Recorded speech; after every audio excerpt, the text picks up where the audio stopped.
Okay, welcome. It's a pleasure to be here at the International Labour Conference, the 113th International Labour Conference, with my two colleagues, Deborah France and Maria Helena André from the Workers and Employers Bureau at the International Labour Office.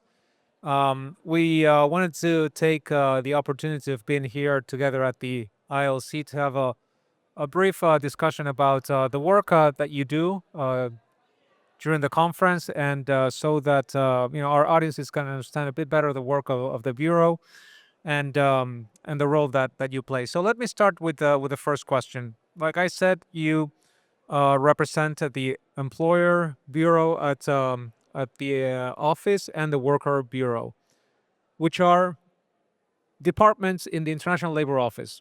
But at the same time, we all hear about the workers group and the employers groups in the International Labor Office. Could you tell us a little bit, how you work with them and what your role as ACTRAV and ACTEMP directors are during the conference? And Deborah, perhaps with you? Thank you, Martin. I think the first thing to say is that certainly for us, the conference isn't 2 weeks in Geneva. It's probably all year, whether we like it or not. So colleagues in the two bureaus, whether it be in field or headquarters, are working almost daily with colleagues across the ILO to prepare technical reports, to prepare the questionnaires that go out to the member states and the social partners as we prepare draft conventions recommendations.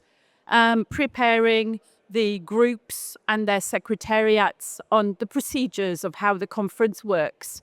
How do we run committees? How do we actually talk to each other? So whilst we are not the groups, we are not the secretariats, we don't define group policy, our role is almost to prepare internally so that by the time we get to the conference, the bumps in the road have been ironed out. We don't always succeed in that, but we try. So I suspect our main role in the conference, once we get there, is probably two things.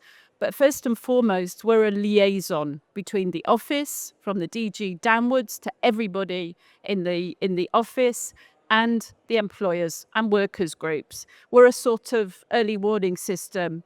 And quite frankly, it's better that we are not seen. We are not in the front line. We don't get to take the decisions. We have an intangible role in helping to shape those decisions by giving information. Can I just say that, that we're the silent persuaders? Is that how I can put it?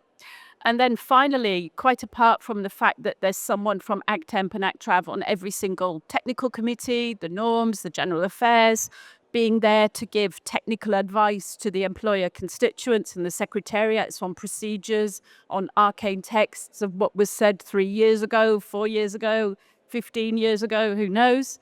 We've also got an enormous plan and program of bilaterals, be it from the intelligence that our colleagues in the field have given to the Director General for his bilaterals with the employers and workers, either directly or through the tripartite meetings that he has, but also our own. And I think the conference is the biggest network that we have to actually get and talk to our constituents directly. And it's not just them coming to say thank you to your colleagues in the field for everything that they've done with us. It really is an incredibly privileged moment for us to be able to check in with them in a safe space. What's going on? What do you really want us to know? In a way that sometimes you don't get from an email or a phone call. So it really is all about that reality check and also keeping us close to our constituents. Okay, that's very interesting. You talked about, that you're kind of like an early warning system, a silent persuaders. I like that. That you shouldn't be seen. You're being seen now. Okay, so sorry about that. Maria Elena, would you say it's pretty much the same thing from the workers' side, from ACTRAV? I would say it's pretty much the same. There is no big difference in the way ACTRAV and ACTEMP operate vis-à-vis our constituents, and that's very important. And that is also why, in terms of our relations within the office, there is always a big alliance between ACTRAV and ACTEMP in dealing with the respective departments, because both of us have got the responsibility of bringing into the office the concerns, the proposals, the aspirations that our constituents have in terms of employers and workers organization. So yes, I mean, we are a sort of early warning system. We are persuasive sometimes we're not that successful.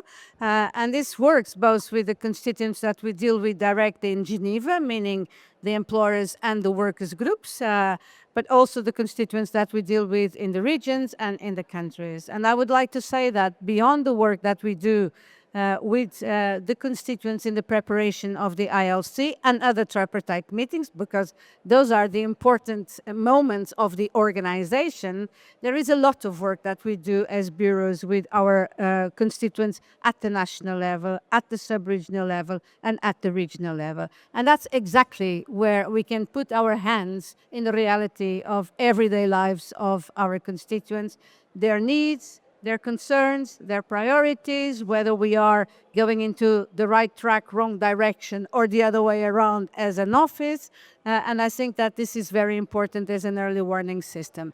It's also important to make the difference between ACTRAV and ACTEMP and the secretariats of the employers and the workers' organizations, or the international organizations that are attached to those.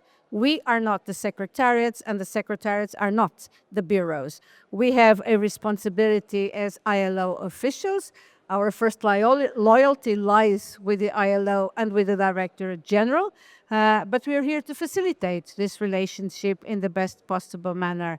And sometimes there is a certain confusion, even inside the office, and that's why it is so important that ACTRAV and ACTEMP take the time to explain to the colleagues, to the departments, that we are here in anticipation of what can be the proposals coming from the groups. We are here to guide also the office in finding the best possible policy proposals, integrating already what is the desiderata of our respective groups. And I think one point which is also important, very often there is not a big difference between ACTRAV and ACTEMP in positioning ourselves in relation to the policy areas that the office is dealing with. And I think this is very, very important. And our capacity to continue working hand in hand in order to influence in a positive manner is also a way of anticipating or avoiding bigger contradictions and bigger fights between the constituents. As Deborah says,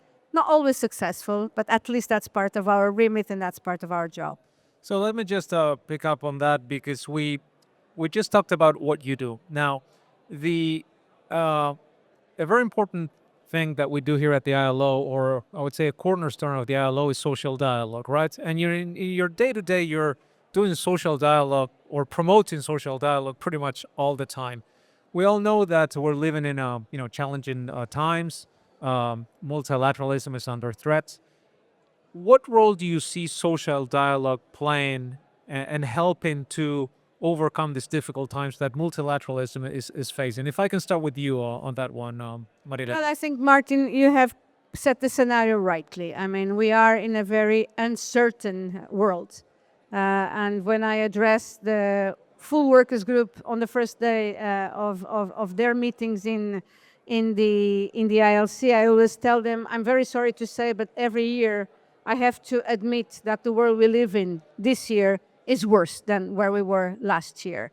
And this has been a trend over the last few years. And I think that it is very important that we are aware of those concerns, and that when we are developing the policies and the proposals inside the ILO, we take into consideration what's going on in the outside world. I mean, the impact we have of the geopolitical tensions, the impact we have of the accelerating economic transformations, climate change, migratory flows, technology, of course, are things that do impact the work that we do, but also impact the lives of our constituents. And one of the things that I would like to say is that building on the discussion we had last year at the ILC on the social contract, for me it is quite clear that the social contract we have today in our societies is no longer fit for purpose. And we need to find new solutions and new answers to the challenges that we have. I think that our endeavor of building social cohesion, of promoting peace, of promoting democracy, and to improve the quality of our democracies cannot move forward without strong social dialogue. But in order to have strong social dialogue, which is not paying lip service to the governments, we need to have strong social partners. And that's part of the job and part of the role that we do both in ACTRAV and ACTEMP, is really to strengthen the capacity of workers' organizations, in the case of ACTRAV, to understand the challenges that we have in the labor market, what is happening around them, what probably has not hit them yet, but will hit them sooner or later, because the development models of the countries have different paces and are at different stages, and social dialogue can be the only answer to this. How you organize that social dialogue is another story. And I think that more and more we need to look at the fact that you have the tripartite dimension of the social dialogue, which is how workers, employers, and governments can work hand in hand in order to promote inclusive, democratic models of development in the countries. But at the same time, there is the bilateral capacity of the social partners through collective bargaining to define what are the conditions for enterprises to operate, and to operate in an environment that is favorable for both the interest of the workers and the interest of the companies, and in the end, the interest of the countries. Because if you're talking about the need to attract foreign direct investment, for example, and to have better trade agreements, one of the conditions, one of the preconditions today for that is really to respect fundamental principles and rights at work, and that can only be built in a very, very strong social dialogue. And if I see what could be the role of the ILO in moving forward on this, besides continuing our road in the promotion of social dialogue, is also on how we can influence the organizations in the multilateral system. The practice in the multilateral system is not of tripartism. In most of the organization, it is the direct relationship between the organization and the governments, and the social partners are not there. So it's not easy to pass on the message of the merit of having the social partners associated. And I think on every opportunity we have to bring that value, which distinguishes us from others, to the table. I'm thinking about the coalition on social justice as one of the areas where we can bring the added value of the ILO in the way you determine and you discuss the different topics that are on the agenda. But I'm also thinking about the second World Social Summit on Sustainable Development, which is going to take place in November, and how the ILO will be able to bring not just to the preparation of that summit, but also to the conclusions that will, to a certain extent, be our roadmap until 2030 and beyond, bring the merit of tripartism in terms of having strong and solid conclusions that will really allow not just the countries, but also the multilateral system to overcome the difficulties it is faced with at this stage. So now, Deborah, Maria Helena just mentioned social dialogue. She was talking about having how important it is to have strong social partners. In order to have strong social partners, you need strong social dialogue. But let's talk about tripartism now. Yeah, it's workers, employers, and governments working together to promote decent work, to advance social justice. You mentioned the second social summit that's coming up, the 2030 agenda that we have, which is the next big milestone that we have. If we look at tripartism, if we look at the current challenging times that multilateralism is facing, what is the role that tripartism, or the value that tripartism can bring to strengthen multilateralism? That's an interesting question, and it's one that actually we're asking ourselves daily in our interaction with certainly the employer constituents, and I know that Maria Helena is doing that on her side too. The ILO intervention model is really predicated on strong institutions in the world of work, tripartism, governments, employers, workers. And I think in the past, we've seen how tripartism has really been used to, be it times of war, be it times of natural disasters, even in the recent history, tripartism and the role it played on providing quick solutions during the COVID pandemic, and then on the ground, the very day-to-day examples of tripartism at work, be it negotiations on national minimum wages, working hours, changing labor of the labor market. If we are looking forward to how the ILO brings that into the multilateral world and the benefit, because there has to be a benefit, otherwise why bother?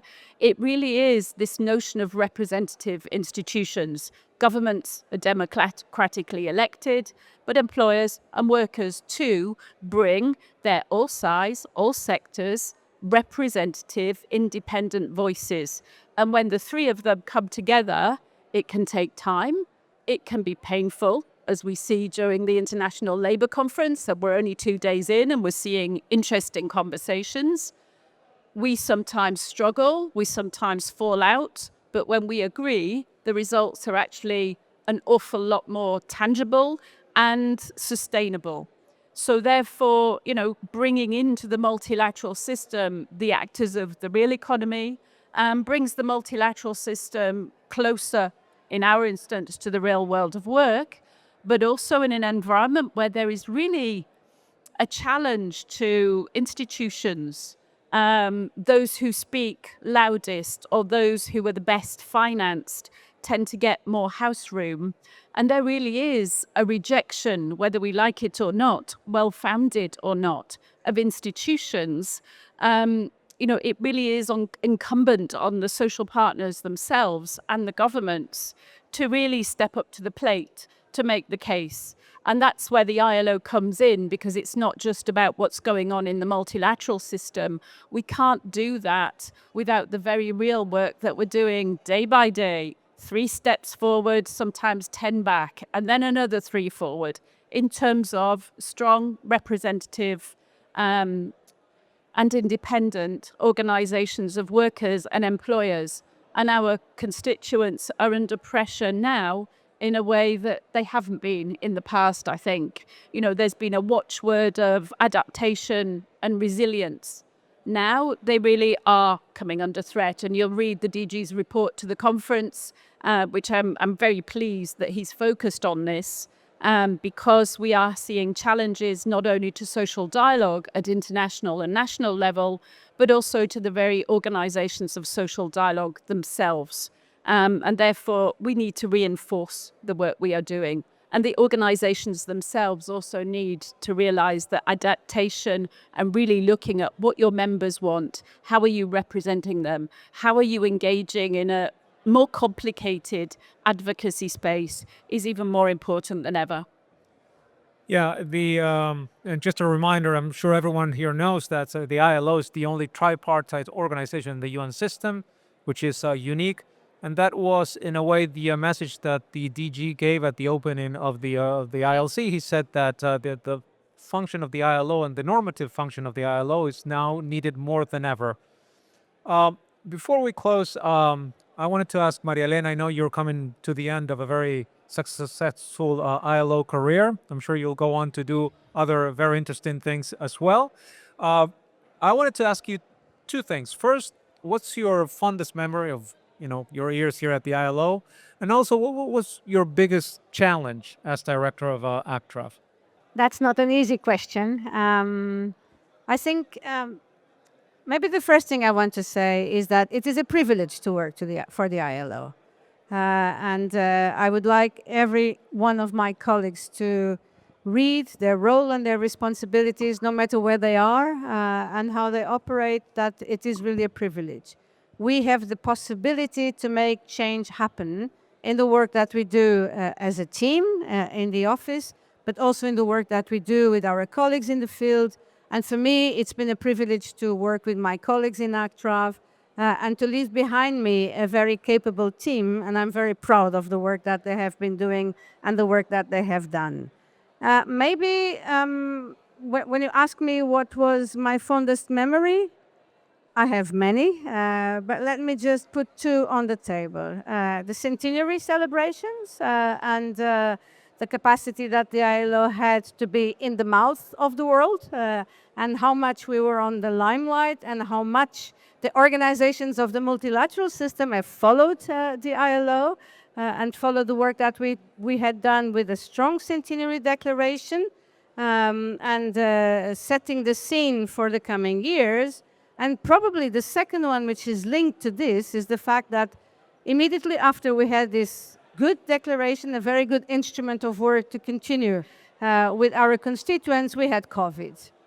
And COVID has put us all in the world in a standstill.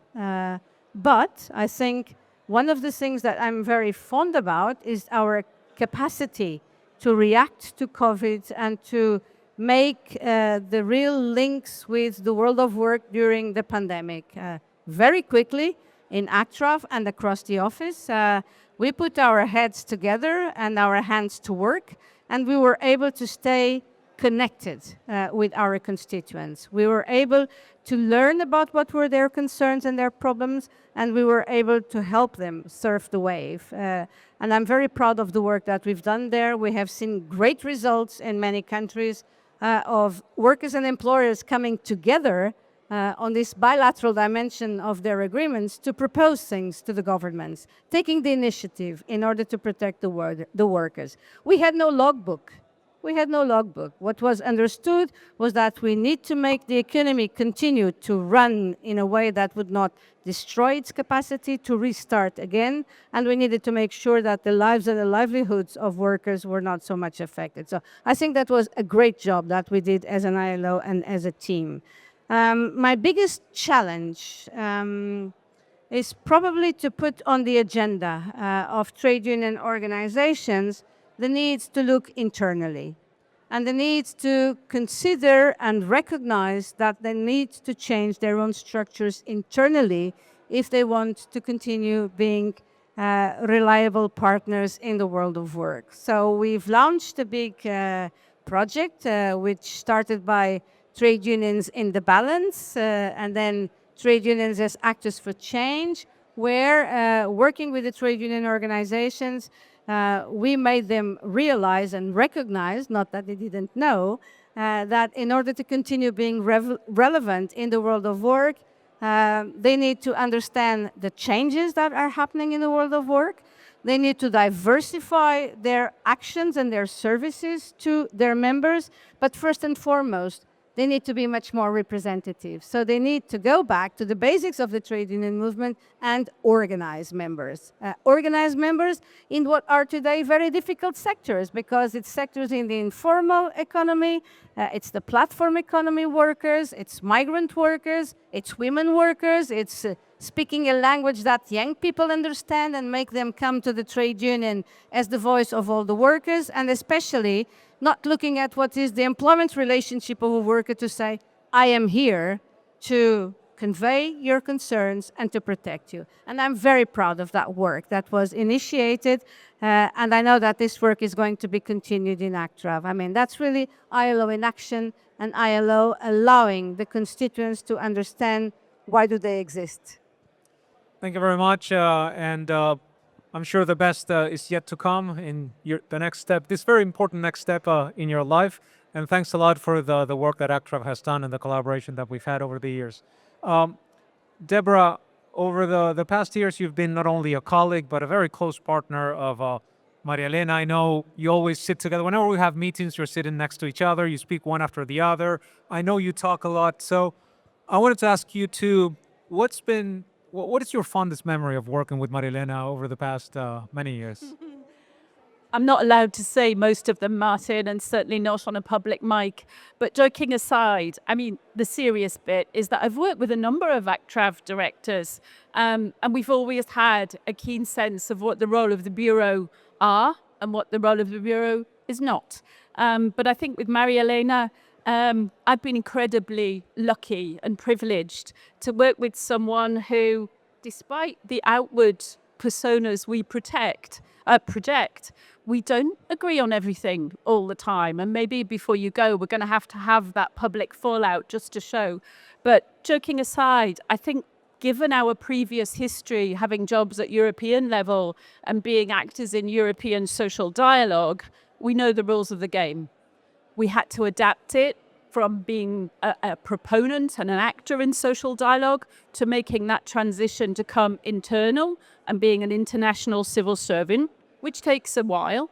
But I think we have 110% same view on the role of the Bureau, how we have changed the way we work with our colleagues and the constituents, And if there's not total synchronicity on that, there's been near enough. We've worked together with a total loyalty to the organization that we've both had the privilege to serve. And I think we've had our moments of fun. So I'm not going to say any more because she's not going yet. And I've got many more months of continuing that. And I'm looking forward to that continuing with her successor. But thank you. We've had a ball. Huh? Yeah, thank you. Yeah, and we still have the conference to get through. So yes, better to keep things here at this level.